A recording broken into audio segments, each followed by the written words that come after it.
Hello friends, welcome to BB Srivastava classes. हम इस video में इंडियन पॉलिटी जो कि एम लक्ष्मीकांत जी की बुक है उसके chapter 3 silent feature of the constitution को यहाँ पे हम डिस्कस करेंगे। इससे पहले हमने हिस्टोरिकल बैकग्राउंड चैप्टर को डिस्कस किया। इसमें हमने ये देखा कि मुग़ल के बाद जो ब्रिटिशर्स हम पे रूल कैसे किए। पहले कंपनी रूल हुआ, है ना। ब्रिटिश की जो कंपनी थी, ब्रिटिश ईस्ट इंडिया कंपनी, उसने रूल किया, है ना, 1773 से लेके 1858 तक। उसके बाद क्या हुआ, क्राउन रूल हुआ, है ना। क्राउन, ब्रिटिश क्राउन ने उसके बाद रूल लिया। 1857 का जब सिपाही विद्रोह, उसके बाद क्राउन ने ये रूल को एज्यूम कर लिया, है ना। उसके बाद हमने देखा जब हम आज़ाद हो गए तो हमें कॉन्स्टिट्यूशन बनाने की ज़रूरत पड़ी। तो हमने कॉन्स्टिट्यूशन कैसे फॉर्म किए वो भी हम इससे पहले वाले वीडियो में डिस्कस कर चुके हैं, है ना। अगर आपने वो उन सब वीडियोज़ को नहीं देखा है तो आई बटन पे यहाँ पे प्लेलिस्ट का लिंक है ना, वहाँ पे आप जाके सारे वीडियो को देख सकते हैं। ओके, अब हम देखेंगे कि जो हम कॉन्स्टिट्यूशन बनाए, कॉन्स्टिट्यूशन हमने इससे पहले वाले चैप्टर में क्या देखा, कॉन्स्टिट्यूशन मेकिंग देखा, है ना। तो अब हम देखेंगे कि जो कॉन्स्टिट्यूशन हमने बनाया उसमें क्या क्या फीचर्स हैं। ओके, तो आइए वीडियो को शुरू करते हैं। तो जो इंडियन कॉन्स्टिट्यूशन है ये अपने आप में एक यूनिक है ना। ये सबसे बड़ा, है ना, और सबसे डिटेल्ड एक कॉन्स्टिट्यूशन है ना। इंडियन कॉन्स्टिट्यूशन इतना डिटेल्ड और इतना बड़ा कॉन्स्टिट्यूशन आज तक किसी का नहीं है ना, कोई भी सी भी कंट्री का नहीं है। तो अपने में ये यूनिक है क्योंकि हमारी डाइवर्सिटी भी क्या है, यूनिक है। इसीलिए, है ना, उसको ध्यान में रखते हुए हमारे जो कॉन्स्टिट्यूशन मेकर थे उन्होंने हमारे कॉन्स्टिट्यूशन को भी क्या हुआ दिया, एक यूनिक रूप दिया। ओके, है ना। समय के साथ साथ क्या होती है, समय के बाद कुछ कुछ हमारी सोसाइटी में चेंजेज होती है, तो हमें क्या करनी पड़ती है, उस चेंजेज को भी, है ना, डील करने के लिए हमारे कॉन्स्टिट्यूशन में क्या हो, प्रोविजंस हो। तो हमने कुछ अमेंडमेंट्स भी किए ताकि जो है ना कोई सिचुएशन ऐसी हो, है ना, जो नहीं हो और उससे डील करना हो, तो उसके लिए प्रोविज़न हमने कॉन्स्टिट्यूशन में डाला बाई अमेंडमेंट्स। उसमें कुछ बहुत ही ज़्यादा अमेंडमेंट्स जो बहुत ज़्यादा इम्पोर्टेंट्स हैं वो है 7th constitution amendment, 42nd, 44th, 73rd, 74th, 97th, 101th constitution amendment act. ये सब बहुत ही इंपॉर्टेंट कुछ कॉन्स्टिट्यूशन अमेंडमेंट एक्ट हैं। ओके, इसके थ्रू बहुत ही इंपॉर्टेंट फीचर्स जो हैं कॉन्स्टिट्यूशन में क्या किए गए हैं, ऐड किए गए हैं। ओके, 42वां कॉन्स्टिट्यूशन अमेंडमेंट एक्ट, ये तो ऐसा कहें कि ये मिनी कॉन्स्टिट्यूशन है क्योंकि इसने जो हमारे कॉन्स्टिट्यूशन है, जो ओरिजिनल कॉन्स्टिट्यूशन, उसमें इतने चेंजेस किए हैं। मतलब सबसे ज़्यादा चेंज अगर किसी कॉन्स्टिट्यूशन अमेंडमेंट के द्वारा किया गया है तो वो 42nd कॉन्स्टिट्यूशन अमेंडमेंट एक्ट 1976 के द्वारा किया गया है, और इसलिए इसे हम क्या बोलते हैं, मिनी कॉन्स्टिट्यूशन बोलते हैं, है ना। केशवानंद भारती केस जो 1973 का था, है ना, वर्सेस जो केरला गवर्नमेंट की सुप्रीम कोर्ट में, ये कोर्ट में इनकी जो केसेस चल रही थी उसकी सुनवाई करते हुए 1973 में सुप्रीम कोर्ट ने ये बोला कि जो आर्टिकल 368 है, जिसके तहत क्या दिया गया है, जो हमारी पार्लियामेंट है उसको कॉन्स्टिट्यूशन अमेंडमेंट की पावर दी गई है ना, कि जो हमारा पार्लियामेंट है वो कॉन्स्टिट्यूशन में अमेंडमेंट कर सकता है थ्रू आर्टिकल 368। लेकिन जो केशवानंद भारती केस जो 1973 था, है ना, उसके थ्रू जो सुप्रीम कोर्ट ने ये डिसीजन दिया कि आर्टिकल 368 के तहत, 368 के तहत जो हमारी पार्लियामेंट है वो कॉन्स्टिट्यूशन के तो किसी भी भाग को चेंज कर सकती है, अमेंड कर सकती है, हटा सकती है, तोड़ मरोड़ सकती है, लेकिन बेसिक स्ट्रक्चर जो है, जो कॉन्स्टिट्यूशन की जो बेसिक स्ट्रक्चर, जो नींव है, उस पर छेड़छाड़ नहीं कर सकती, उसको तोड़ नहीं सकती। जैसे हमारे घर बनता है ना, तो एक पिलर्स होते हैं, है ना, तो पिलर्स को कोई नहीं तोड़ेगा, बाकी ये जो दीवार से इसको तोड़ के, है ना, अपने अनुसार से डिजाइन कर सकता है, ऐसा जो है ना बोला गया है सुप्रीम कोर्ट के तहत द्वारा कि आर्टिकल 368 के तहत जो पार्लियामेंट है वो बेसिक स्ट्रक्चर जो है कॉन्स्टिट्यूशन की उसे नहीं हटा सकती, उससे छेड़छाड़ नहीं कर सकती।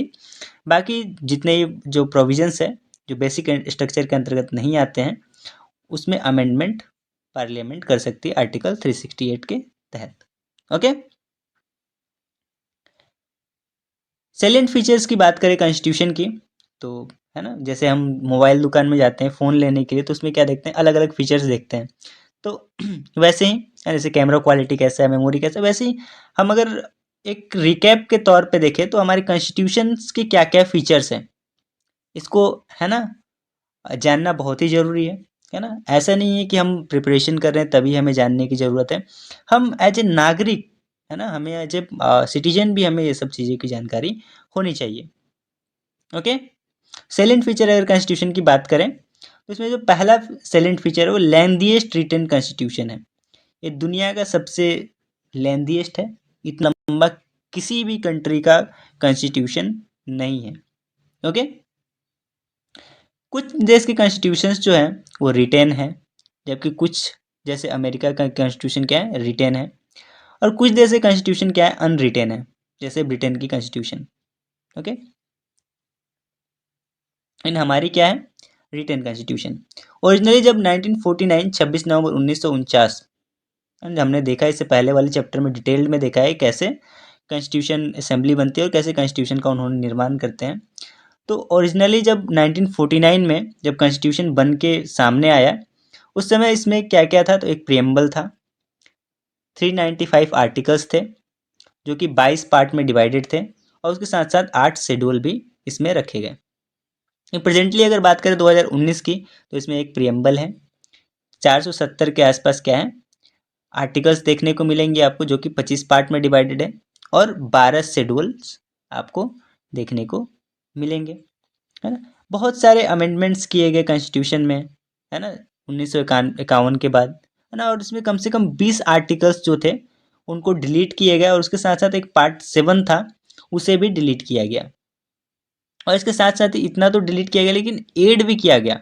अगर 20 आर्टिकल्स को डिलीट किए गए हैं तो 95 आर्टिकल्स को ऐड भी किए गए हैं। ओके, 4 पार्ट्स ऐड किए गए, है ना। जो पार्ट्स थे part 4A, 9A, 9B and 14A, और 4 शेड्यूल्स भी जोड़े गए। इसमें एक क्या किए गए थे, पार्ट को हटाए गए थे, जबकि यहाँ पे 4 पार्ट्स को जोड़ दिए गए हैं। ओके, सबसे पहले ओरिजिनली हमारे पास 8 क्या थे, हमारे पास शेड्यूल्स थे, लेकिन बाद में है ना 4 शेड्यूल्स को जोड़े गए, जो कि 9, 10th, 11, 12th शेड्यूल हमारे कॉन्स्टिट्यूशन में जोड़े गए। तो अब जो है ना, हम बोल सकते हैं कि 470 आर्टिकल्स है, 25 पार्ट में डिवाइडेड है, और 12 शेड्यूल्स हमारे पास देखने को मिलते हैं। जो 4 फैक्टर्स है ना, इतना बड़ा साइज होने का हम बोलते हैं कि सबसे लेंथीएस्ट कॉन्स्टिट्यूशन है। तो इतना बड़ा साइज होने का है ना, जो फैक्टर्स 4 जो मेजर फैक्टर है वो क्या क्या है, तो देखते हैं। सबसे पहले ज्योग्राफिकल फैक्टर। अगर ज्योग्राफिकल फैक्टर की बात करें तो हम है ना अपने में ही बहुत यूनिक और डाइवर्स हैं, है ना। और सारी कंट्री क्या होती है, वहाँ पे पॉपुलेशन जो होते हैं या तो एक रिलीजन को मानते हैं, एक तरीके की सोशियो इकोनॉमिक उनकी सिचुएशंस होती है, तो उनको डील करने के लिए उनको क्या है कि एक तरीके के वो कोई भी लॉ बनाते हैं, कॉन्स्टिट्यूशन बनाते हैं, वो हो जाते हैं। लेकिन हमारे जोग्राफिकल फैक्टर अगर देखें तो आप नॉर्थ से साउथ, ईस्ट से वेस्ट देख लीजिए, है ना, है ना। हर कोस पे आपको क्या देखने को मिलती है, वानी और पानी बदलते हुए देखने को मिलेगी। और यहाँ पे सोशल जो और जो कल्चरल डाइवर्सिटी बहुत ज़्यादा है, और उसके साथ ज्योग्राफिकल भी, क्लाइमेटिक भी। तो अगर हम ये देखें तो हमारे बहुत वास्ट कंट्री है और डाइवर्स है। तो ये एक कारण था कि सबको हमको इंक्लूड करना था, है ना। सभी के प्रॉब्लम्स की निवारण के लिए हमें प्रोविजंस को क्या करना था, कॉन्स्टिट्यूशन में इंक्लूड करना था, है ना। तो ये एक कारण है इलिफेंटिक साइज होने का हमारे कॉन्स्टिट्यूशन का। दूसरा हिस्टोरिकल फैक्टर। हिस्टोरिकल फैक्टर अगर हम देखें तो हमारी जो ब्रिटिश हम पे रूल कर रहे थे, लास्ट जो उनका एक्ट था गवर्नमेंट ऑफ इंडिया एक्ट 1947 से पहले, वो था गवर्नमेंट ऑफ इंडिया एक्ट 1935, है ना। ये इतना बल्कि था, है ना, जैसे हम जानते ही हैं कि इसमें क्या था, 321 के आसपास प्रोविजंस थे, सेक्शंस थे। ओके, 321 सेक्शंस थे और 10 शेड्यूल्स थे। तो हमारा हिस्ट्री ही इतना बृहत रहा है। गवर्नमेंट ऑफ इंडिया एक्ट में 321 क्या थे, सेक्शंस थे, और 12 शेड्यूल्स थे। ओके, तो जब हमारा हिस्ट्री ही इतना मजबूत है, हम इतने लेंथीएस्ट हिस्ट्री से आ रहे हैं, तो हमारा तो नेक्स्ट आने वाला, सॉरी 12 नहीं 10 शेड्यूल्स थे, है ना, 10 शेड्यूल्स थे। ओके, तो जब हमारा हिस्ट्री ही इतना है कि हम इतने लॉन्ग जो 300 है ना के करीब करीब हमारा क्या सेक्शंस, और इतने जो शेड्यूल्स हैं ये तो पहले ही थे, तो जाहिर सी बात थी कि नेक्स्ट आने वाला जो रिफॉर्म था उसमें थोड़ा ज़्यादा होना ही था, है ना। सिंगल कॉन्स्टिट्यूशन है हमारा, सेंटर और स्टेट का एक ही कॉन्स्टिट्यूशन है। अमेरिका में अगर देखने को मिलता है कि वहाँ पे सेंटर के लिए अलग और स्टेट के लिए अलग कॉन्स्टिट्यूशन देखने को मिलते हैं, लेकिन हमारे इंडिया में क्या है, ऐसा नहीं है, सिंगल कॉन्स्टिट्यूशन है। वो सेंटर की भी बातें यहाँ पे रखनी है और स्टेट से रिलेटेड भी चीज़ें को डील करना है, तो एक ही जगह में जब रखना है तो इसका साइज तो बड़ा होना ही होना है। ओके। और दूसरी बात कि लीगल लिमिनरीज इस जो कॉन्स्टिट्यूएंट असेंबली में थे उनकी संख्या बहुत ज़्यादा थी, जो क्या थे, एडवोकेट्स थे। तो उन्होंने, है ना, एडवोकेट्स को तो जानते ही हैं, अगर एक पन्ने की चीज़ होगी तो वो 10 पन्ने में करके लिखेंगे, है ना, प्रोविजंस पे प्रोविजंस डालेंगे। तो इस वजह से भी हमारा क्या था, जो कॉन्स्टिट्यूशन है ये इतना लंबा है, इतना बृहत है। ओके। उसके साथ साथ केवल इसमें फंडामेंटल प्रिंसिपल्स ही नहीं रखे गए हैं, बल्कि इसमें डिटेल्ड एडमिनिस्ट्रेशन प्रोविजन से कैसे आप एडमिनिस्ट्रेशन चलाएंगे ये भी बातें हमारे कॉन्स्टिट्यूशन में है, जो कि हमारे कॉन्स्टिट्यूशन में क्या बनाती है, बृहत बनाती है, लेंथीएस्ट बनाती है। ओके। दूसरी अगर फीचर की बात करें तो इसे ड्रॉन किया गया है ना, बहुत से सोर्सेस से हम क्या किए हैं, इस कॉन्स्टिट्यूशन को क्या किए हैं, बोरो किए हैं या फिर ड्रॉन किए हैं। हमने इससे पहले वाले में देखा, जब making of the Indian constitution देख रहे थे, तो हम लोग लगभग लगभग 60 कंट्रीज के कॉन्स्टिट्यूशन को क्या किए, हमने रीड आउट किया, है ना। उनसे जो भी चीज़ें थी उनको हमने, जो अच्छी चीज़ें थी जो हमारे लिए सूटेबल थी, उसे हमने अपने में अडॉप्ट किया। तो इसे अलग अलग सोर्सेज से क्या किया गया है, ड्रॉन किया गया है। हम इसके लिए जो सोर्सेस हैं हमारे कॉन्स्टिट्यूशन के, है ना, उसकी वीडियो हम एक अलग से बना के अपलोड करेंगे। ओके। कौन से फीचर्स जो हमारे इंडियन कॉन्स्टिट्यूशन में है वो किस कंट्री के कॉन्स्टिट्यूशन से ली गई है, इससे रिलेटेड वीडियो हम अपलोड कर देंगे। ओके। तो ड्रोन किया गया है वेरियस सोर्सेज से। डॉक्टर बी आर अम्बेडकर क्या कहते हैं इस केस में, कि हमने लगभग लगभग दुनिया के जितने भी बड़े कॉन्स्टिट्यूशन थे, जितने भी जाने माने कॉन्स्टिट्यूशन थे, उन सभी को हमने पढ़ा, रीच आउट किया, और उसमें से जो भी अच्छी चीज़ें थी, जो हमारे लिए सुटेबल थी, जो हमारे लिए बहुत कारगर थी, उसे हमने क्या किया, अपने कॉन्स्टिट्यूशन में जगह दी। ओके। जो स्ट्रक्चरल पार्ट है जो हमारे कॉन्स्टिट्यूशन का, जो हमारा संविधान का, उस जो कि बहुत बड़ा एक पार्ट रखता है, उसे हमने कहाँ से ड्राइव किया है, गवर्नमेंट ऑफ इंडिया एक्ट 1935 से। ओके। लगभग लगभग 1/3 जो पार्ट है हमारे कॉन्स्टिट्यूशन का, वो हमने गवर्नमेंट ऑफ इंडिया एक्ट 1935 से डिराइव किया है। ओके। जो फिलोसॉफिकल पार्ट है कॉन्स्टिट्यूशन का, जैसे फंडामेंटल राइट है, जो इंडिविजुअल्स को राइट्स प्रोवाइड करते हैं। डीपीएसपी है, जो वेलफेयर स्टेट बनाने की कोशिश करती है ना, उसके लिए रखे गई है प्रोविजन। इसको डिराइव किया है गया है अमेरिका से एंड आयरिश कॉन्स्टिट्यूशन से। फंडामेंटल राइट को अमेरिका से डिराइव किया गया है और डीपीएसपी को आयरिश कॉन्स्टिट्यूशन से डिराइव किया गया है। ओके। अगर हम पॉलिटिकल पार्ट की बात करें कि हमारी गवर्नमेंट कैसी होगी, आइदर वो पार्लियामेंट्री होगी या फिर प्रेसिडेंशियल होगी, कैबिनेट गवर्नमेंट वगैरह हो गया, है ना, और लेजिस्लेचर का एग्जीक्यूटिव के साथ रिलेशन कैसा होगा, ये सभी चीज़ें हमने, जो पॉलिटिकल पार्ट जो कॉन्स्टिट्यूशन का है, उसे हमने ब्रिटिश कॉन्स्टिट्यूशन से डिराइव किया है। ओके। नेक्स्ट अगर हम बात करें तीसरी फीचर्स की, तो ये है blend of rigidity with flexibility. हमारा कॉन्स्टिट्यूशन रिजिड भी है और फ्लेक्सिबल भी है। अमेरिका का कॉन्स्टिट्यूशन क्या है, बहुत ही ज़्यादा रिजिड है, रिजिड कॉन्स्टिट्यूशन है। वहाँ पे अमेंडमेंट करने के लिए पसीने छूट जाएंगे, है ना। जबकि वहीं ब्रिटिश की कॉन्स्टिट्यूशन अगर हम देखें तो बहुत ज़्यादा फ्लेक्सिबल है ना, वहाँ की पार्लियामेंट को समय नहीं लगता अमेंडमेंट करने में। लेकिन जो हमारा कॉन्स्टिट्यूशन है इंडिया का, इसने दोनों को मेंटेन रखा। कुछ प्रोविजंस जो है हमारे कॉन्स्टिट्यूशन में, जो कि आप इजीली उनको अमेंड कर सकते हैं, है ना, तो ये हम कह सकते हैं कि, है ना। और कुछ पार्ट ऐसे हैं कि जिनको हम बहुत ही इजीली मतलब हम उनको अमेंड नहीं कर सकते। इसलिए हम कह सकते हैं हमारे कॉन्स्टिट्यूशन क्या है, रिजिड के साथ साथ फ्लेक्सिबल भी है। ओके। हम दोनों का सिंथेसिस को एक साथ मिला के रखे हैं। ओके। आर्टिकल 368 के तहत आर्टिकल 363 क्या प्रोवाइड करता है कि दो तरीके के अमेंडमेंट हम कॉन्स्टिट्यूशन में कर सकते हैं। कुछ प्रोविजंस ऐसे हैं हमारे कॉन्स्टिट्यूशन में जिनको हम अमेंड कर सकते हैं special majority of parliament. Parliament के स्पेशल मेजोरिटी के साथ हम उनको क्या कर सकते हैं, अमेंड कर सकते हैं। अब स्पेशल मेजोरिटी होती क्या है, इसमें जो 2/3 मेंबर होंगे, है ना, 2/3 जो मेंबर होंगे पूरे पार्लियामेंट के वो प्रेजेंट होंगे और वोटिंग करेंगे। ओके, एंड इसमें अगर मेजोरिटी से पास होता है, सॉरी 1 मिनट उल्टा बोल दिया मैंने, सॉरी सही बोला। 2/3 जो मेजोरिटी होगा मेंबर्स का वो प्रेजेंट एंड वोटिंग करेगा, और है ना उसमें 51% की अगर वोटिंग हो जाएगी अगर फेवर में तो वो पास हो जाएगा, अगर 51% की वोटिंग होती है नॉट फेवर में तो वो डिसक्वालीफाई हो जाएगा, मतलब वो अबोलिश हो जाएगा, खत्म हो जाएगा, वहीं पे नल एंड वॉइड हो जाएगा। ओके, कुछ ऐसे प्रोविजंस भी हैं कॉन्स्टिट्यूशन में इसको स्पेशल मेजोरिटी की तो जरूरत पड़ेगी पार्लियामेंट की, है ना, उसके साथ साथ हाफ ऑफ द स्टेट के सिंपल मेजोरिटी के साथ रेटिफिकेशन की भी जरूरत पड़ेगी, है ना। नेक्स्ट अगर हम बात करें, कुछ प्रोविजंस ऐसे भी हैं हमारे कॉन्स्टिट्यूशन में जो कि बहुत ही इजीली उनको हम अमेंड कर सकते हैं पार्लियामेंट में सिंपल मेजोरिटी से। पार्लियामेंट में कितने भी लोग प्रेजेंट हों, है ना, चाहे वो 10 लोग हो, 20 लोग हो, 50 लोग हों, है ना, मिनिमम तो 10% का है, मतलब अगर 500 अगर हम राउंड फिगर में रखते हैं तो कम से कम, है ना, 50 लोग ऐसे होने चाहिए, ऐसा ये है प्रोविजन है। तो कम से कम अगर 60-70 लोग प्रेजेंट हैं और उनमें से आधे लोग, आधे प्लस एक लोग क्या कर देते हैं, फेवर में वोटिंग कर देते हैं, तो क्या होती है, ये प्रोविजन पास हो जाते हैं। तो ये सिंपल मेजोरिटी बहुत ही इजीली तरीके से हम क्या कर सकते हैं, इस प्रोविजन के तहत अमेंड हम कर सकते हैं कॉन्स्टिट्यूशन में।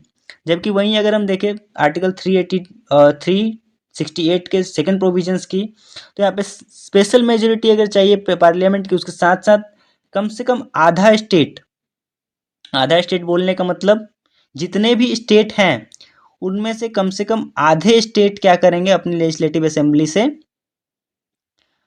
सिंपल मेजोरिटी से इस प्रोविजन को क्या करेंगे, पास कराएंगे, तभी जाके क्या होगी, ये प्रोविजंस क्या होंगे, अमेंड होंगे। तो इतने रिजिड भी है कॉन्स्टिट्यूशन, इसीलिए कहा गया कि हमारा कॉन्स्टिट्यूशन क्या है, रिजिड के साथ साथ क्या है, फ्लैक्सिबल भी है।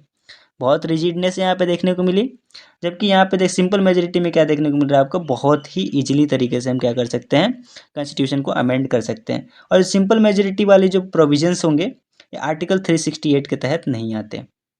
आर्टिकल 368 के तहत अमेंडमेंट में दो प्रोविजंस आते हैं, एक स्पेशल मेजोरिटी ऑफ पार्लियामेंट और दूसरी आती है special majority of parliament with ratification by half of the total states. Okay, next अगर हम फीचर की बात करें तो फेडरल सिस्टम विथ यूनिटरी बायस। हमारी जो कॉन्स्टिट्यूशन है वो फेडरल सिस्टम को फॉलो करती है, हमारी जो गवर्नमेंट होगी वो फेडरल गवर्नमेंट होगी, फेडरल सिस्टम होगा हमारा। उसके साथ साथ हमने कुछ यूनिटरी जो गवर्नमेंट होती है उसकी भी हमने फीचर्स को अपने में अडॉप्ट किया है। ओके, फेडरल सिस्टम अगर हम बात करें तो फेडरल सिस्टम आपको अमेरिका में देखने को मिलता है, बेस्ट एग्जाम्पल। और अगर हम यूनिटरी सिस्टम की बोले तो वो ब्रिटेन में आपको बेस्ट देखने को मिलता है, जबकि हमने दोनों को क्या किया है, मिक्सअप करके लिया है। ओके, हमारा जो ये सिस्टम है वो कैनेडियन टाइप का सिस्टम है। ओके, फीचर्स अगर हम बात करें फेडरलिज्म की, जो हमारे कॉन्स्टिट्यूशन में वो है दो गवर्नमेंट, है ना, एक सेंटर में है और दूसरी क्या है, स्टेट में है। डिवीजन ऑफ पावर देखने को मिलता है, हमारा जो कॉन्स्टिट्यूशन है वो लिस्ट प्रोवाइड करता है आर्टिकल 246 के तहत, है ना, union list, state list, concurrent list, residuary list. Okay, इसके तहत क्या किया गया, पावर का डिवीजन किया गया है कि स्टेट इस लिस्ट पे क्या करेगी, लॉ बना सकती है, और सेंटर इस लिस्ट पे बना सकती है। हमारा कॉन्स्टिट्यूशन क्या है, रिटन कॉन्स्टिट्यूशन है, जो कि एक फेडरलिज्म का फीचर है। हमारा कॉन्स्टिट्यूशन सुप्रीमेसी है। ओके, हमारी कॉन्स्टिट्यूशन सबसे ऊपर है ना, कॉन्स्टिट्यूशन जो बोलती है हम उसके आधार पे ही करते हैं।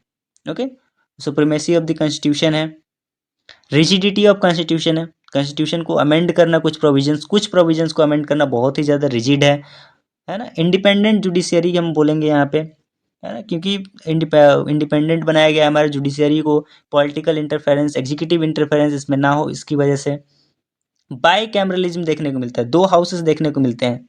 हमारी अगर पार्लियामेंट की बात करें तो यहाँ पे लोकसभा एंड राज्यसभा दो हाउसेस हैं, क्योंकि कोई भी चीज़ें अगर हमारे कॉन्स्टिट्यूशन में ऐड हो रही है या फिर कोई भी एक्ट बन रहे हैं, तो अगर एक जगह की बजाय दो जगह और अगर उसकी डिस्कशन होती है तो अच्छी तरीके से अच्छी चीज़ें वहाँ पे निकल के आएगी सामने, है ना। और जो चीज़ें ख़राब चीज़ें होंगी उसको यहाँ पे रिमूव किया जा सकता है, क्योंकि एक हाउस तो मान लीजिए पास कर दिया, है ना, दूसरे हाउस में गया, दूसरे हाउस ने कंसिडर किया और कुछ उसमें खामियां पाया, तो इसको हटाने के लिए बोलेगा या फिर कुछ एडिशन करने के लिए बोलेगा, कुछ अच्छी चीज़ें।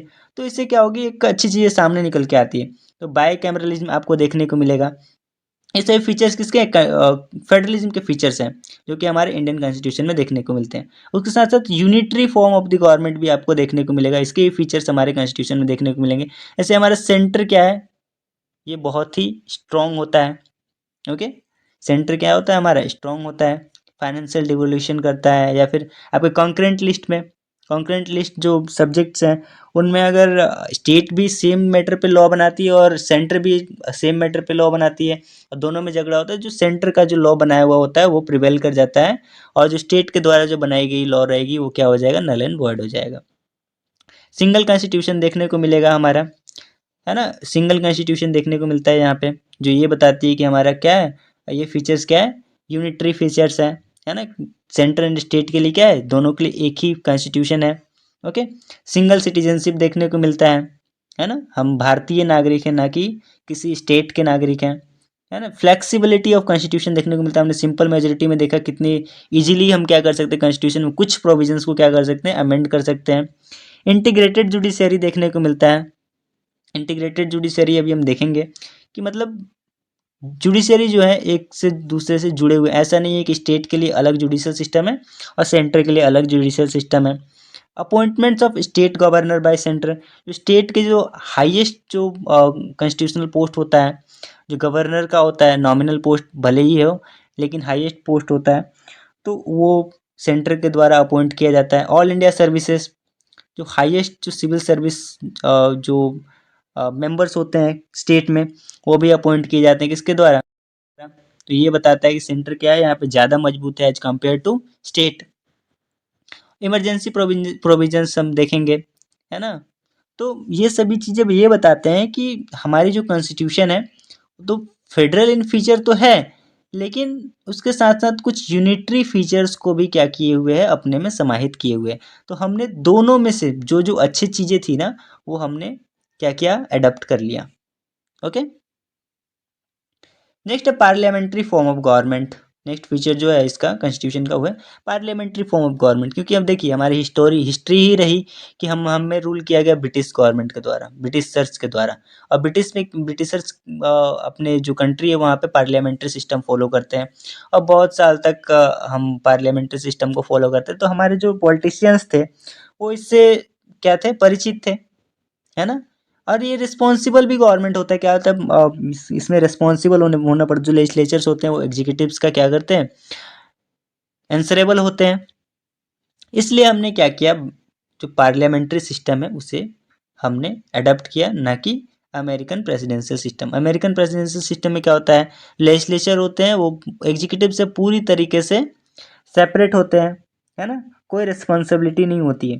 जबकि हमें क्या करना था, रिस्पॉन्सिबल गवर्नमेंट बनानी थी, तो इसलिए हमने ब्रिटिश की पार्लियामेंट्री सिस्टम को अडॉप्ट किया, है ना। पार्लियामेंट्री सिस्टम को वेस्टमिनिस्टर मॉडल भी बनाया जाता है, क्यों, क्योंकि जो पार्लियामेंट है ब्रिटेन की जो पार्लियामेंट है वो एक जगह पे स्थापित है जिसका नाम क्या है, वेस्टमिनिस्टर। ओके, इसे रिस्पॉन्सिबल गवर्नमेंट भी बोला जाता है, प्राइम मिनिस्टर गवर्नमेंट भी बोला जाता है, क्योंकि इसमें प्राइम मिनिस्टर की जो रोल होती है वो अहम होती है ना। कैबिनेट फॉर्म ऑफ गवर्नमेंट भी इसको हम बोलते हैं, क्योंकि जो पूरी गवर्नमेंट होती है कैबिनेट चलाती है।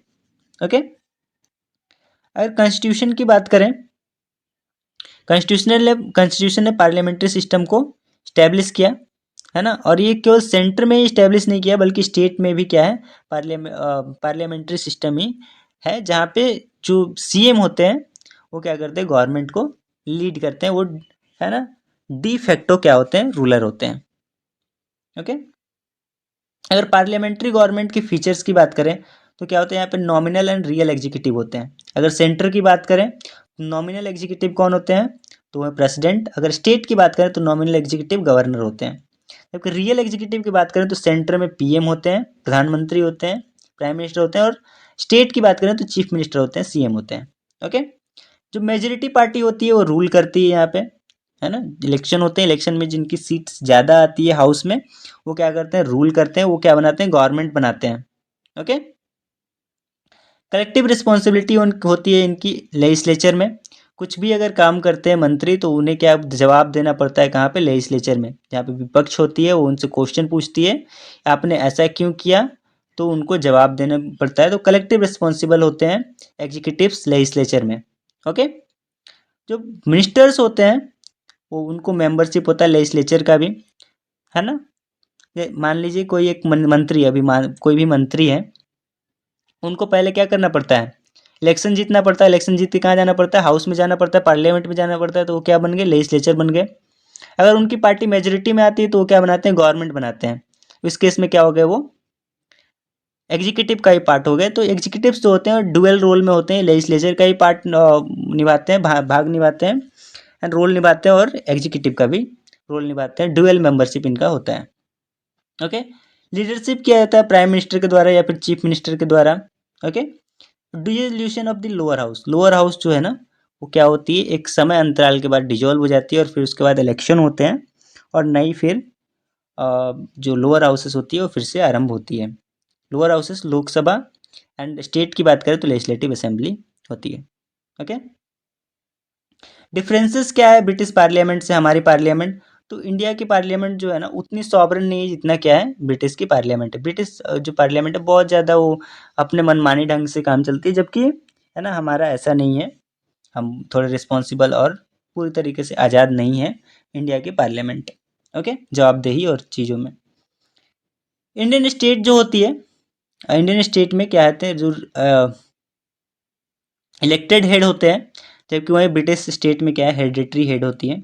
जैसे हमारे जो नॉमिनल जो एग्जीक्यूटिव है, प्रेसिडेंट है, उनको इलेक्ट किया जाता है, तो इसलिए हम क्या कहलाए हैं, रिपब्लिक कहलाए हैं। जबकि ब्रिटेन में ऐसा नहीं होता। ब्रिटेन के जो हेड होते हैं, नॉमिनल हेड होते हैं, वो मोनार्कियल सिस्टम है, वहाँ पे हेरिडिटरी सिस्टम चलता है ना, राजा के पुत्र ही राजा बनेंगे, है ना, वो सिस्टम चलता है वहाँ पे। तो ब्रिटेन में क्या है, मोनार्की है, जबकि हमारे यहाँ रिपब्लिक है।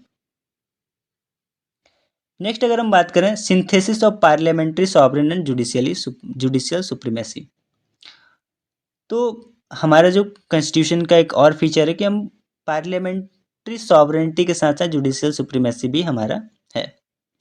जबकि वही हम बात करें कि only doctrine of sovereignty of parliament, parliament की जहाँ सबसे ज़्यादा चलती है वो ब्रिटेन है। ब्रिटेन की पार्लियामेंट सबसे सुप्रीम है ब्रिटेन में, वो जो बोल दिया वो बोल दिया।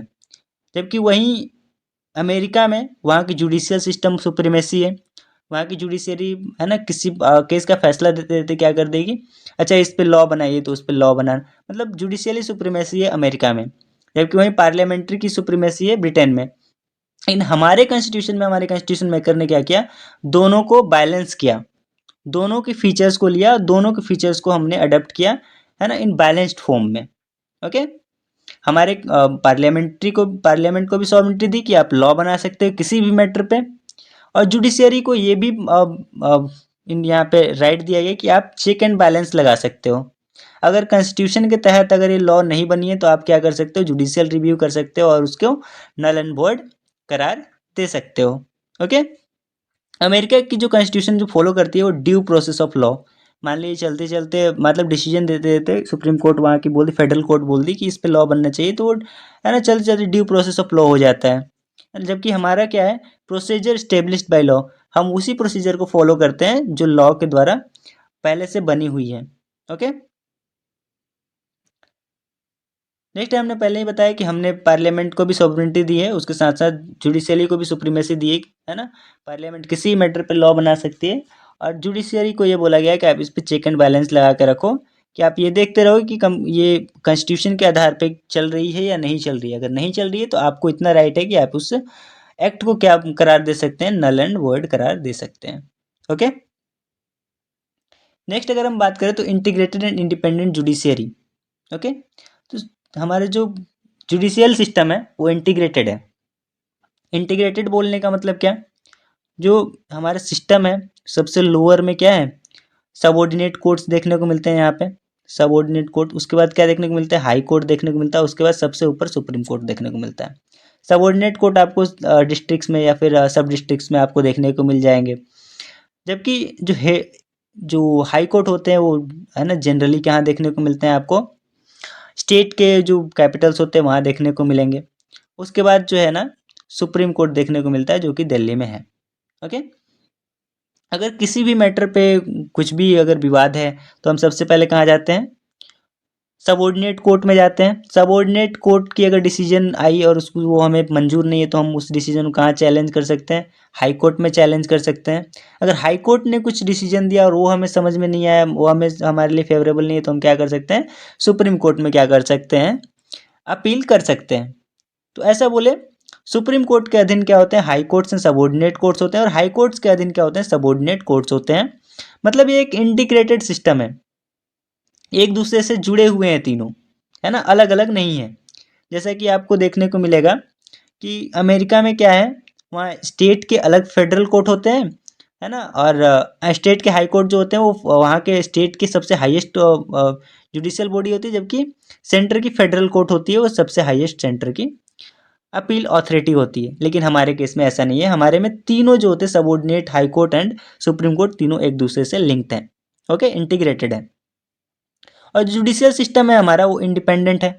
इंडिपेंडेंट कैसे है, तो सिक्योरिटी ऑफ टेन्योर दिया गया जजेज को सिक्योरिटी टेन्योर किया है ना। हाई कोर्ट के जजेज 62 ईयर्स तक एंड सुप्रीम कोर्ट के जजेज 65 ईयर्स तक क्या कर सकेंगे, हेल्ड कर सकेंगे पोस्ट, है ना। अगर इनको रिमूव करना है तो रिमूवल प्रोसेस है ना बहुत ही तगड़ा है ना, निकालना बहुत ही तगड़ा होता है। जब हम जुडिशियल सिस्टम देखेंगे उस समय हम देखेंगे कैसे इनको रिमूव किया जाता है। तो इनको टेन्योर का सिक्योरिटी दिया गया है, तो इनको ये डर नहीं रहेगा कि है ना हमें निकाल दिया जाएगा, तो ये सिक्योरिटी दी गई है, तो ये इंडिपेंडेंस इनको बनाते हैं। फिक्स्ड सर्विस कंडीशन दी गई है कि आपके जो सर्विस कंडीशन है वो हमेशा आपको मिलेगा, है ना। जो भी एक्सपेंस हो गए सुप्रीम कोर्ट में, है ना, वो चार्ज किए जाएंगे consolidated fund of India. Charge किए जाएंगे मतलब ये डिस्कस नहीं किए जाते हैं, ये बजट में वैसे पार्ट होते हैं जिसके ऊपर डिस्कशन नहीं होता है ना। और ये जितने आती है उतने क्या होता है, पास हो जाता है, इस पर कोई भी डिस्कशन नहीं होगा, कोई भी कट वगैरह मोशन नहीं आएगा। ओके, प्रोहिबिट किया गया है इनको कि कोई भी, है ना, कोई भी कंडक्ट होते हैं जजेस के जो होंगे वो लेजिस्लेचर में डिस्कशन नहीं होंगे। ओके, इनको प्रैक्टिस जो है ना, रिटायरमेंट के बाद इनको प्रैक्टिस से बैन किया गया है। ओके, जो इनको क्या बनाते हैं, इंडिपेंडेंट बनाते हैं। इनको अपने कोर्ट में अगर कोई इनके जाके तौहीन करता है तो इनको, है ना, अगर गरिमा को भंग करता है तो क्या कर सकते हैं ये, तो इनको पावर है, ये पनिश कर सकते हैं, कंटेम्प्ट को, है ना, कंटेम्प्ट ऑफ कोर्ट लगा सकते हैं। इनको सेपरेट किया गया जुडिशियरी से, जुडिशियरी को एग्जीक्यूटिव से, है ना, आर्टिकल 51 के तहत, सॉरी 50 के तहत। ओके, जो कि डीपीएसपी का पार्ट है ना। तो ये सब चीज़ें जो है, ये फीचर्स जो है इनको क्या बनाते हैं, इंडिपेंडेंट बनाते हैं, है ना। ये जो भी स्टाफ्स होंगे उनका जो चयन होंगे, इनके लिए जो स्टाफ की ज़रूरत पड़ेगी ये खुद करते हैं, है ना। तो मतलब ये इंडिपेंडेंट है टोटली, है ना। इनको किसी और चीज़ों की ज़रूरत नहीं पड़ेगी, ऐसा इनको बनाया गया ताकि जो ये जो हमारे डिसीजन दे सकें, है ना, वो फेयर हो, है ना, जस्टिसेबल हो, और किसी के दबाव में ना हो, अनबायस्ड हो। ओके, इसलिए इनको क्या बनाया गया है, इंडिपेंडेंट बनाया गया है। और हमारी क्या फीचर्स है जुडिशियल सिस्टम की, तो इंडिक्रेटेड है, उसके साथ साथ इंडिपेंडेंट है। ओके, नेक्स्ट है fundamental right. Okay, fundamental rights इसे पार्ट 3 में रखा गया इंडियन कॉन्स्टिट्यूशन में। अभी 6 फंडामेंटल राइट्स हैं, ओरिजिनली 7 फंडामेंटल राइट्स थे, इसमें से एक जो है ना डिलीट कर दिया गया। जब हम फंडामेंटल राइट्स के चैप्टर को पूरी डिस्कशन करेंगे तो उसमें हम देखेंगे पूरी डिटेल में। यहाँ पे हम बस एक ब्रीफ में देख लेते हैं। तो 6 फंडामेंटल राइट्स हैं। राइट टू इक्वलिटी, जो आर्टिकल 14 से आर्टिकल 18 को कवर करता है ना। राइट टू फ्रीडम, आर्टिकल 19 से आर्टिकल 22 के तहत है। राइट अगेंस्ट एक्सप्लॉयटेशन, आर्टिकल 23 से 24 में है। Right to freedom of religions, article 25 to 28। Cultural and educational right, article 29 to 30। Right to constitutional remedies, article 32 में है। ओके, ये जस्टिसिएबल पार्ट होता है, मतलब अगर वायलेशन अगर गवर्नमेंट करती है ना, आपके फंडामेंटल राइट का, तो आप डायरेक्टली कहाँ जा सकते हो, सुप्रीम कोर्ट में जा सकते हो या फिर हाई कोर्ट में जा सकते हो, है ना। जब हम फंडामेंटल राइट देखेंगे, है ना, तो उसमें पूरी डिटेल से डिस्कस करेंगे सारे प्रोविजंस को एक एक करके। Next DPSP, directive principle of state policy. Doctor B R Ambedkar ने इसे नोबल फीचर बताया है। इंडियन कॉन्स्टिट्यूशन का सबसे नोबल फीचर क्या है, तो वो डीपीएसपी है, ऐसा बी आर अम्बेडकर का कहना है। ओके, इसे हमारे कॉन्स्टिट्यूशन में पार्ट 4 में रखा गया है और इसे क्लासिफाई किया गया 3 कैटेगरी में, एक सोशलिस्ट में, दूसरा गांधीयन और तीसरा लिबरल इंटेलेक्चुअल कैटेगरी में इसे क्लासिफाई किया गया है। ओके, डायरेक्टिव प्रिंसिपल जो है ना, ये प्रमोट करना चाहती है social and economical democracy. Social में और इकोनॉमिकल डेमोक्रेसी को प्रमोट करना चाहती है कि मतलब सबको इक्वली लाया जा सके, ऐसी पॉलिसी जिसके तहत क्या किया जा सके, सब जितने भी इंडिया की पॉपुलेशन, जितने इंडिया की जनता है, सबको है ना सोशली एंड इक्वली इकोनॉमिकली क्या किया जा सके, एक प्लेटफॉर्म पे लाया जा सके। ये वेलफेयर स्टेट को स्टेब्लिश करने की कोशिश करता है ना। नेक्स्ट अगर हम बात करें तो ये नॉन जस्टिसेबल इन नेचर है। ओके, नॉन जस्टिसेबल बोलने का मतलब अगर इसकी पालन अगर गवर्नमेंट नहीं करती है, इसका इन्फोर्समेंट अगर गवर्नमेंट नहीं करती है, तो आप कोर्ट में नहीं जा सकते ये बोल के कि गवर्नमेंट ये इम्प्लीमेंट नहीं की है।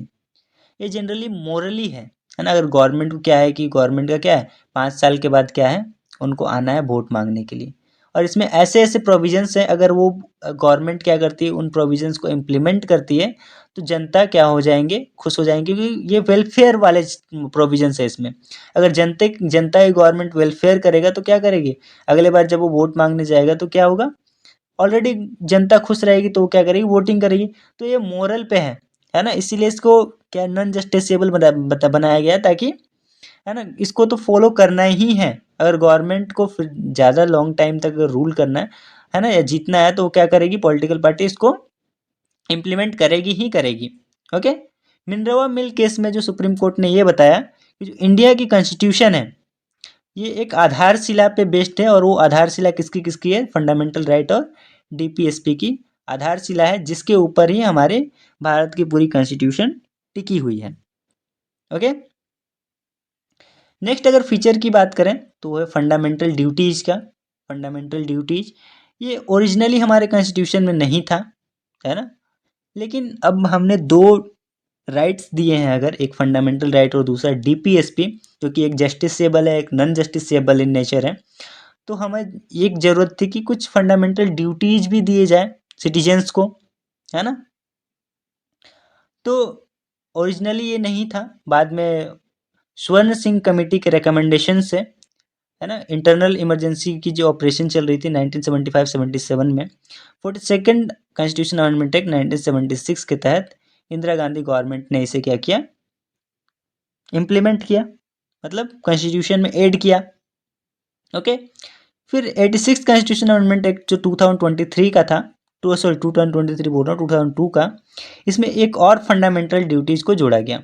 ओके, 42nd वाले से 10 फंडामेंटल ड्यूटीज़ और 86 वाले से एक फंडामेंटल ड्यूटीज़ को ऐड किया गया हमारे कॉन्स्टिट्यूशन में। तो टोटल ऑफ फंडामेंटल ड्यूटीज़ कितने हैं, 11। ओके, नेक्स्ट इसे पार्ट 4A में रखा गया हमारे कॉन्स्टिट्यूशन में, और एक ही आर्टिकल इसको कवर करती है, जो आर्टिकल 51A। ओके, इसमें 11 फंडामेंटल ड्यूटीज हैं, जैसे रिस्पेक्ट करना है कॉन्स्टिट्यूशन का, नेशनल फ्लैग का रिस्पेक्ट करना है, नेशनल एंथम का रिस्पेक्ट करना है ना, हमारी जो इंडिया की सॉवरेनिटी है, यूनिटी है, इंटीग्रिटी है, इसको प्रोटेक्ट रखने में हमें हेल्प करना है, जितने भी सिटीजन्स हैं गवर्नमेंट का, है ना, प्रमोट करना है कॉमन ब्रदरहुड का, है ना, सभी जो है ना जनता है, वो क्या है, एक दूसरे में भाई हैं, भाई भाई हैं, मतलब वसुधैव कुटुंबकम वाली, है ना, मतलब पूरे विश्व हमारी है ना, कॉमन ब्रदरहुड की स्पिरिट डेवलप करना है हमारे कंट्री के अंदर भी, है ना, to preserve the rich heritage, जो रिच हेरिटेज हैं, जो हमारे कल्चरल कंपोजिशन के, उनको हमको क्या करना है, प्रिजर्व करना, उनको तोड़ना फोड़ना नहीं है। ओके, डीपीएसपी की तरह ही जो फंडामेंटल ड्यूटीज भी है, नॉन जस्टिसेबल इन नेचर है, अगर इसका भी इन्फोर्समेंट गवर्नमेंट अगर नहीं करती है, तो हम क्या कोर्ट में नहीं जा सकते ये बोल के कि गवर्नमेंट क्यों नहीं कर रही है। ओके, नेक्स्ट जो फीचर है सेकुलर स्टेट का। ओके, हमारा जो स्टेट है, हमारा जो कंट्री है, इंडिया है, ये सेकुलर इन नेचर है, क्योंकि हम पहले से जानते हैं कि हमारे जो इंडियंस हैं वो डाइवर्स हैं, है ना, भिन्न भिन्न सारे रिलीजियस के लोग यहाँ पे देखने को मिलेंगे। तो इसे सेकुलर बनाना ज़रूरी था, क्योंकि अगर सेकुलर कैरेक्टर में नहीं होता तो फिर कम्युनलिज्म और सब चीज़ें बहुत ज़्यादा हावी हो जाती और फिर एज ए स्टेट मुश्किल हो जाता है ना। तो हमारे जो कॉन्स्टिट्यूशन ये बताता है कि हमारी जो कॉन्स्टिट्यूशन है पूरी तरीके से सेकुलर है, हमारी कंट्री सेकुलर है। और जो टर्म सेकुलर है ये हमारे प्रियम्बल में, हमारे कॉन्स्टिट्यूशन में और कहीं नहीं, इस प्रियम्बल में ऐड किया गया 42वें संशोधन के तहत 1976 में। प्रियम्बल जो है ये सिक्योर करता है कि सभी सिटीजन्स को लिबर्टी है किसका, बिलीफ का, फैथ का, वर्शिप, वो किसी भी भगवान की पूजा कर सकते, किसी भी चीज़ की पूजा कर सकते हैं, है ना, जिनका चाहे उनका वो बिलीफ कर सकते हैं, फैथ कर सकते हैं। ओके, ये हमें प्रोविजन कहाँ से देखने को मिलता है, प्रियम्बल से देखने को मिलता है। स्टेट जो है, जो गवर्नमेंट होगी, स्टेट होगी, है ना, जो कंट्री है हमारी, किसी पर्सन को, मतलब जितने भी पर्सन हैं उन सभी को equality before the law and equal protection of law provide करेगी आर्टिकल 14 के तहत, है ना। सभी लोग लॉ के समान क्या है, कानून के समान बराबर हैं, और सभी को कानून के द्वारा इक्वल प्रोटेक्शन दिया जाएगा। ओके, इससे मुंह नहीं फेर सकती हमारी स्टेट, हमारी जो country. State shall not discriminate against the any citizen on the ground of religion. किसी भी सिटीजन को ये बोल के डिस्क्रिमिनेट नहीं किया जा सकता कि वो, है ना, एक पर्टिकुलर रिलीजियस को फॉलो करता है। ओके, ये आर्टिकल 15 में है हमारे कॉन्स्टिट्यूशन में। Equality of opportunity for all citizen in matter of public employment. Public employment में जितने भी हमारे भारत के सिटीजन्स होंगे उनको इक्वल अपॉर्चुनिटी प्रोवाइड की जाएगी, आर्टिकल 16 में ये है। ओके, नेक्स्ट है ऑल पर्सन, जितने भी पर्सन है ना, सभी को इक्वली क्या है, फ्रीडम है कि वो किसी भी रिलीजियस को कंसाइन कर सकते हैं, फॉलो कर सकते हैं, प्रैक्टिस कर सकते हैं, प्रोफेस कर सकते हैं, प्रोपेगेट कर सकते हैं। जैसे आर्टिकल 25 में हमारे कॉन्स्टिट्यूशन में रखा गया है। किसी भी रिलीजियस के डेनोमिनेशन होंगे या फिर उसके सेक्शंस होंगे, उनको राइट है कि वो मैनेज कर सकते हैं अपने रिलीजियस अफेयर को, अपने रिलीजियस अफेयर को अपने तरीके से चला सकते हैं, ऐसा उनको राइट दिया गया है आर्टिकल 26 के तहत। कोई भी पर्सन है उसको कंपेल नहीं किया जाएगा, है ना, उसको ये फोर्स नहीं किया जाएगा कि तुम टैक्स दो और हम उस टैक्स का यूज करेंगे एक पर्टिकुलर रिलीजियस को प्रमोट करने के लिए। ओके, अगर टैक्स लिया जाता है किसी भी व्यक्ति से तो उसे उस टैक्स का यूज किया जाता है सारे धर्म को प्रमोट करने, प्रमोट नहीं, उसको हेल्प करने के लिए। ओके, ये आर्टिकल 27 में है। ओके, कोई भी रिलीजियस इंस्ट्रक्शंस जो होता है, एजुकेशनल इंस्टीट्यूट जो मेंटेन किया जाता है स्टेट के द्वारा, गवर्नमेंट के द्वारा जो भी एजुकेशनल इंस्टीट्यूट को चलाया जाता है, उसमें कोई भी रिलीजियस इंस्ट्रक्शन को फॉलो नहीं करवाया जाता है, आर्टिकल 28 के तहत है ना। कोई भी सेक्शन जो सिटीजन्स है, सिटीजन का है ना, ऐसे सेक्शन जो बहुत ही डिस्टिंक्ट है, उनकी लैंग्वेज बहुत ही डिस्टिंक्ट है, यूनिक है, उनकी स्क्रिप्ट यूनिक है, कल्चर यूनिक है, तो वो क्या कर सकते हैं, अपने लैंग्वेज को, स्क्रिप्ट को, कल्चर को क्या कर सकते हैं, प्रिजर्व कर सकते हैं। ऐसा उनको राइट प्रोवाइड किया गया आर्टिकल 29 के तहत। जो माइनॉरिटीज़ होंगे उनको राइट है कि वो अपने एजुकेशनल इंस्टीट्यूशन को क्या कर सके, इस्टेब्लिश कर सके और एडमिनिस्टर कर सके, ऐसा आर्टिकल 13 में कहा गया है। ओके, जैसे हम देखने देखने को मिलता है माइनॉरिटीज़ में, जैसे क्रिश्चियन है तो उनका मिशनरीज का स्कूल्स वगैरह चलते हैं, या फिर अगर हम मुस्लिम्स की बात करें तो मदरसा वगैरह चलता है ना। तो ये क्या दिया गया है, राइट दिया गया है माइनॉरिटीज़ को कि वो क्या कर सके, एडमिनिस्टर कर सके एजुकेशनल इंस्टीट्यूशंस को। ओके, अपने चॉइस के, आर्टिकल 30 के तहत। ओके, नेक्स्ट हम बात करें तो स्टेट को ये रिस्पॉन्सिबिलिटी दी गई है कि वो, है ना, सभी सिटीजन्स में यूनिफॉर्म सिविल कोड को क्या करें, इम्प्लीमेंट करें, आर्टिकल 44 के तहत, है ना। अगर वेस्टर्न कंसेप्ट ऑफ सेकुलरिज्म को देखें तो वेस्टर्न कंसेप्ट ऑफ सेकुलरिज्म से हमारे सेकुलरिज्म क्या है, टोटली डिफरेंट है। ओके, क्योंकि वेस्टर्न कंट्रीज में क्या है, सेकुलरिज्म का मतलब totally separate between religious and state. वहाँ गवर्नमेंट और पॉलिटिक्स जो होती है पूरी तरीके से रिलीजियस से सेपरेट होती है, वो रिलीजियन के कोई भी मैटर पे दखल अंदाज नहीं करती है ना, और रिलीजियस भी कोई भी स्टेट के मैटर पे दखल अंदाज नहीं करते हैं या फिर कोई भी चीज़ों पे। जबकि हमारे इंडिया में ऐसा नहीं है। इंडिया में क्या है, स्टेट क्या करती है, सभी रिलीजियस को इक्वली क्या करती है, प्रमोट करती है। ओके, सभी रिलीजियस के जो वैल्यूज होते हैं उनको इक्वली क्या करती है, रिस्पेक्ट करती है। ओके, नेक्स्ट जो फीचर है यूनिवर्सल एडल्ट फ्रेंचाइजी का। ओके, हमारे कॉन्स्टिट्यूशन जो है इसने यूनिवर्सल एडल्ट फ्रेंचाइजी को अडॉप्ट किया है ना। हमारा कंट्री ऐसा कंट्री है जो है ना आज़ाद होते ही महिलाओं को क्या दिया था, वोटिंग राइट दिया था। ओके, और ये यूनिवर्सल एडल्ट फ्रेंचाइजी को अडॉप्ट किया था, मतलब क्या, एक है ना उम्र के बाद है ना इंडिया के सिटीजन्स चाहे वो पुअर हो है ना रिच हो, सभी क्या कर सकते हैं, एक वोट दे सकते हैं है ना, ताकि डिस्क्रिमिनेशन जो है उसको ख़त्म किया जा सके और सभी की वोट की वैल्यूज इक्वल है। ओके, इसके लिए क्या लाया गया, यूनिवर्सल एडल्ट फ्रेंचाइज लाया गया है ना। और पहले वोटिंग राइट कितने उम्र के उम्र ऊपर ऊपर की थी, 21 साल से ऊपर है ना। इसको 61वें कॉन्स्टिट्यूशन अमेंडमेंट एक्ट 1988 के तहत रिड्यूस करके 18 साल किया गया है ना। अब 18 साल से ऊपर के जो भी लोग होंगे वो क्या कर सकते हैं, वोटिंग कर सकते हैं। पहले ये 21 साल के थे है ना, 21 साल का प्रोविजन था। ओके, नेक्स्ट फीचर की बात करें तो सिंगल सिटीजनशिप।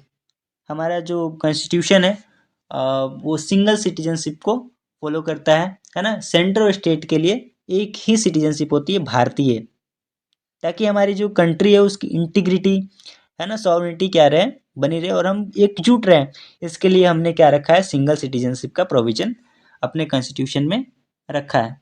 ओके, देखो भाई, अगर यूएसए की बात करें तो वहाँ पे 2 सिटीजनशिप होती है, एक सेंट्रल लेवल की होती है और दूसरी उनकी स्टेट्स की होती है।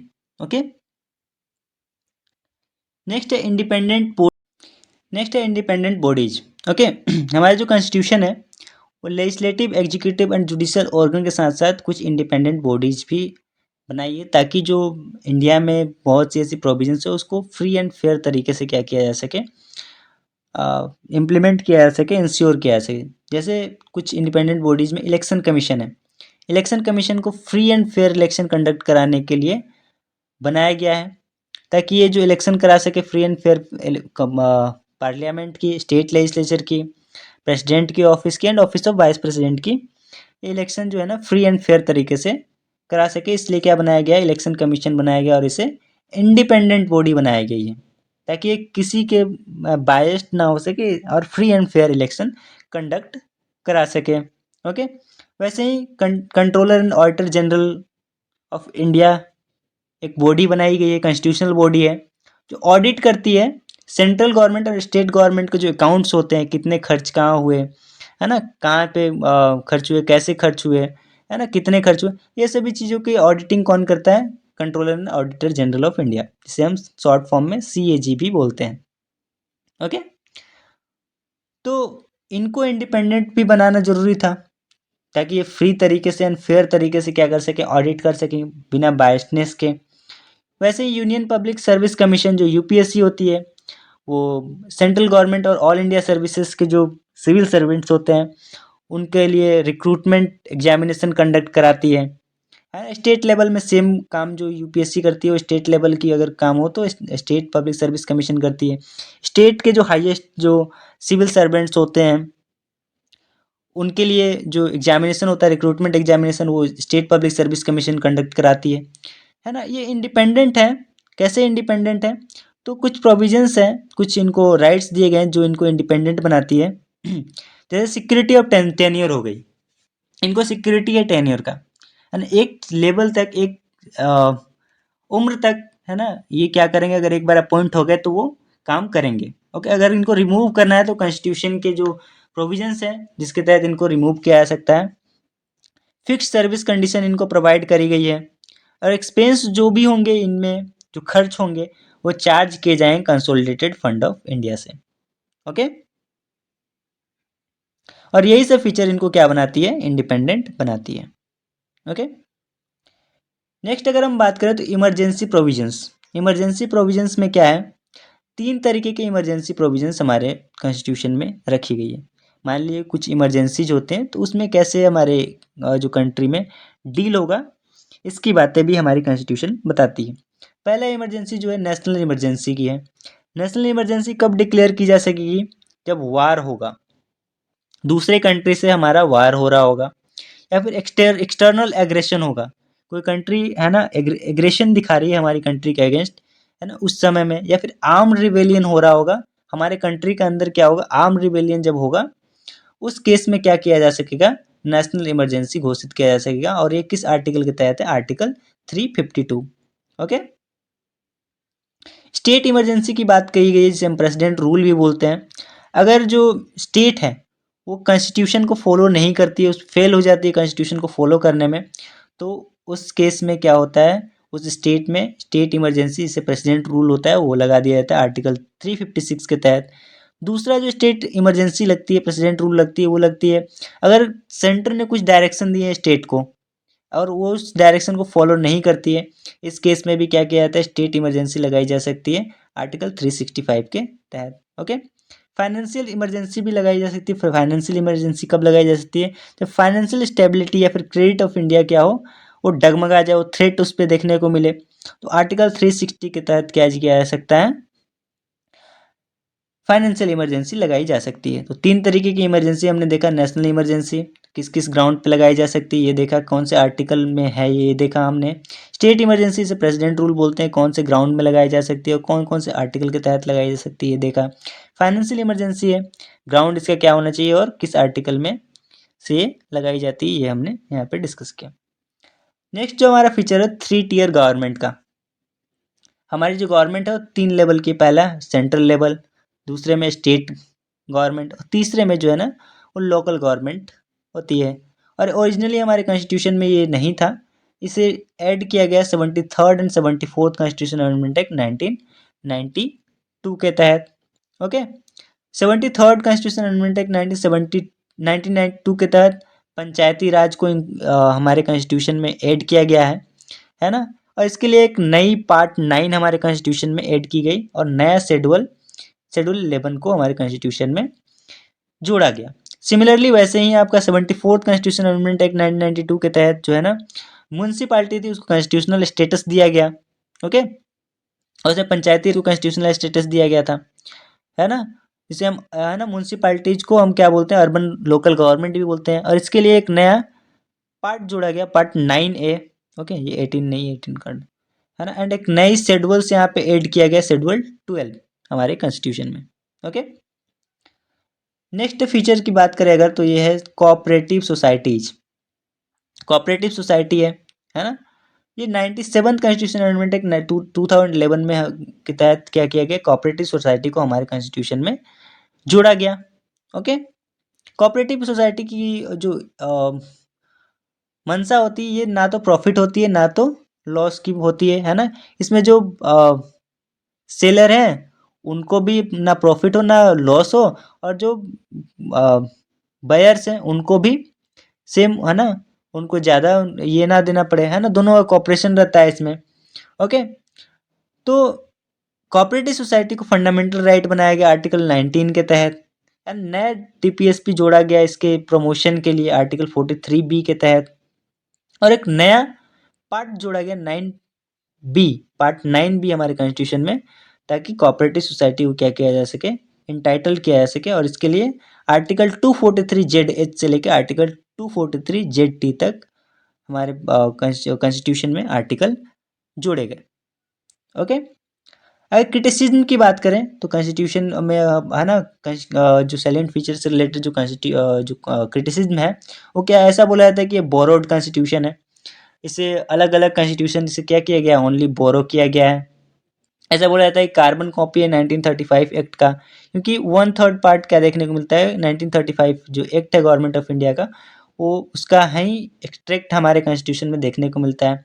ऐसा बोला जाता है कि अन इंडिया और एंटी इंडिया जो कॉन्स्टिट्यूशन है ना, क्योंकि इसमें जो पॉलिटिकल ट्रेडिशंस होते हैं या फिर स्पिरिट जो होते हैं इंडिया के, वो नहीं देखने को मिलते हैं। इस बाहर से बोरो किया गया तो बाहर के पॉलिटिकल ट्रेडिशन और स्पिरिट देखने को इसमें मिलते हैं, है ना, इसलिए इसे अन इंडियन या एंटी इंडियन बोला गया है। ओके, अन गांधीयन कॉन्स्टिट्यूशन बोला गया है क्योंकि गांधी जी के फिलोसॉफी को इसमें ऐड नहीं किया गया है। और अगर ऐड भी किया गया है डीपीएसपी में तो उसे क्या बनाया गया है, नॉन जस्टिसेबल बनाया गया है। एलिफेंटिक साइज का बोला गया है कि बहुत बड़ा है इसे, है ना, बहुत बल्कि है। पैराडाइज ऑफ लॉयर्स बोला गया, लॉयर्स का इसमें बहुत ज़्यादा क्या था, इंटरफेरेंस था, लॉयर्स का ही मेंबरशिप था कॉन्स्टिट्यूशन मेकिंग में। तो बहुत ही ज़्यादा ये क्या बनाया, क्रिटिकल तरीके से बनाया है, बहुत घुमा फिरा के इस कॉन्स्टिट्यूशन को इन्होंने बनाया है, जो एक कॉमन पीपल के समझ से परे हो जाता है। ओके, इस वीडियो में इतना ही। Thank you, stay tuned.